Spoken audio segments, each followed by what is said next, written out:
നമ്മുടേതല്ലാത്ത സ്വഭാവങ്ങളോടും രീതികളോടുമൊക്കെ പൊരുത്തപ്പെട്ടു പോകുന്നതിനെയാണല്ലോ ഈ അഡ്ജസ്റ്റ് ചെയ്യുക എന്ന് പറയുക. ചില സാഹചര്യങ്ങളിൽ നമുക്കങ്ങനെ അഡ്ജസ്റ്റ് ചെയ്യാൻ പറ്റാതെ വരുമ്പോൾ നാം അറിയാതെ നമ്മുടെ മനസ്സ് ഒരു തന്ത്രം പ്രയോഗിക്കുന്നുണ്ട്. ഈ തന്ത്രത്തിന് ഉപയോഗിക്കുന്ന സൈക്കോളജിക്കൽ ടേമാണ് ഡിഫൻസ് മെക്കാനിസം എന്നുള്ളത്. അതായത് പ്രതിരോധ തന്ത്രമാണിത്. നിങ്ങളെക്കുറിച്ച് ഇങ്ങനെ ആരെങ്കിലും പറയാറുണ്ടോ എന്ന് ആലോചിച്ചു നോക്കൂ. നീ സ്വന്തമായിട്ട് കുറെ എല്ലാം ചെയ്തു വെക്കും. എന്നിട്ട് കുറ്റമെല്ലാം മറ്റൊരാൾക്കാണെന്ന്. അങ്ങനെ പറയുന്നുണ്ടെങ്കിൽ ഒന്ന് ശ്രദ്ധിക്കുക. നിങ്ങൾ ഉപയോഗിക്കുന്ന തന്ത്രമാണ് കോമ്പൻസേഷൻ എന്നുള്ളത്.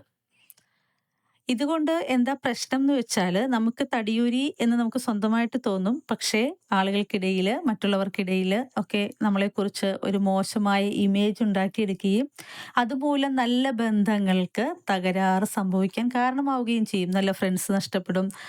നല്ല ഒരു ഇണയെ, കുടുംബ സാഹചര്യങ്ങളെ ഒക്കെ നഷ്ടപ്പെടാൻ ഇത് കാരണമാവും. അപ്പൊ ഇത്രയേ ഉള്ളൂ. ജസ്റ്റ് ഒന്ന് ഒബ്സർവ് ചെയ്യുക. എനിക്ക് ഈ സ്വഭാവമുണ്ടോ? ഈ രീതിയാണോ ഉള്ളത് എന്ന്.